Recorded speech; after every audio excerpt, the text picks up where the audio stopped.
عائشہ رضی اللہ عنہا رسول اللہ صلی اللہ علیہ وسلم کی زوجہ، وہ رسول اللہ صلی اللہ علیہ وسلم کی جینٹلنس بتاتی ہیں فیملی کے ساتھ. دا میسنجر آف اللہ صلی اللہ علیہ وسلم did not hit any one at all. جب اس نے آج تک کسی کو ہٹ نہیں کیا، چاہے وہ بچہ ہو، عورت کا تو سوال ہی پیدا نہیں ہوتا، نہ ہی سرونٹ کو. Moreover, he never took revenge for any bad anyone did to him unless the person did something prohibited by Allah. کبھی بھی اپنی ذاتی ریونج کسی سے نہیں لیا. یہ بہت بڑی بات ہے، تمام انبیاء کی یہ بات ہوتی ہے. یہ احسان سے بھی بڑا لیول ہے اتقان کا. 3-4 رویے ہیں قرآن میں مینشنڈ. ایک ہے ظلم. ظلم یہ ہے کہ میں آپ کو ایک مثال سے سمجھاتا ہوں. ظلم یہ ہے کہ کسی نے آپ کو تھپڑ مارا، آپ نے آگے سے 2 مار دی، یہ ظلم ہے. عدل یہ ہے کہ اس نے 1 مارا، آپ نے بھی 1 لگا دی، کیونکہ ظاہر ہے اسلام میں عدل کا بھی کنسیپٹ ہے، آئی فار این آئی.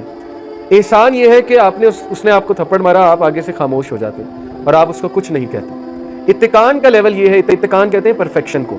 اتقان ایک آیت سے ثابت ہے کہ اللہ تعالیٰ نے کائنات کی تخلیق پرفیکشن میں کیا. اتقان سے مراد ہے کہ اگلے نے آپ کو تھپڑ مارا ہے، آپ نے نہ صرف خاموشی اختیار کر لی ہے بلکہ آپ نے اس سے پوچھا ہے کہ خیر ہے، آپ نے مجھے تھپڑ مارا ہے، سب خیریت تو ہے. یہ اتقان کا لیول ہے، اور یہ ہر عام آدمی کا نہیں ہوتا ہے. یہ انبیاء کی نشانی ہے.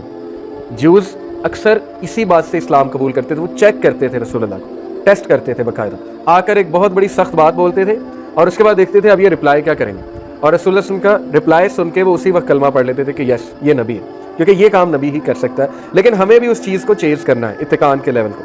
He never took revenge for any bad anyone did to him unless the person did something. Yes, جہاں دین کی بات آئی وہاں غیرت دکھانی پڑتی ہے. پروفٹ صلی اللہ علیہ وسلم کی جینٹلنس ود ہز سرونٹس. انس بن مالک رضی اللہ عنہ فرماتے ہیں I served the messenger of Allah for 10 years.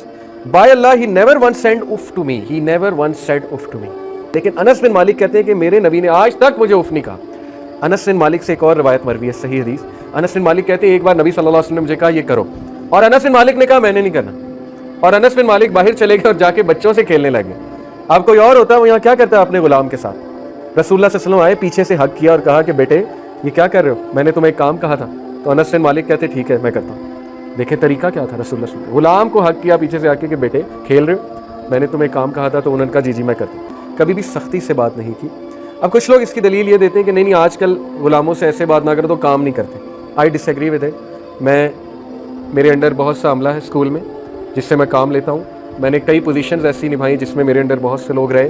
میرے گھر میں میڈس موجود ہیں. I totally disagree with it. میں نہیں سمجھتا کہ اگر آپ نرمی سے اور جینٹلنس سے بات کریں گے تو بگڑیں گے، لیکن اس کا ایک طریقہ ہے. یہ طریقہ ہمیں سیکھنا چاہیے کہ کیسے کام کرانا اور کیسے بات کرنی. ضروری نہیں شاؤٹنگ کرنے لگ جائیں اور بہت زیادہ ڈانٹ ڈپٹ کرنے لگ جائیں. سو ڈس اوبیڈینٹ اور سنرز کو کبھی جج نہیں کیا رسول اللہ صلی اللہ علیہ وسلم.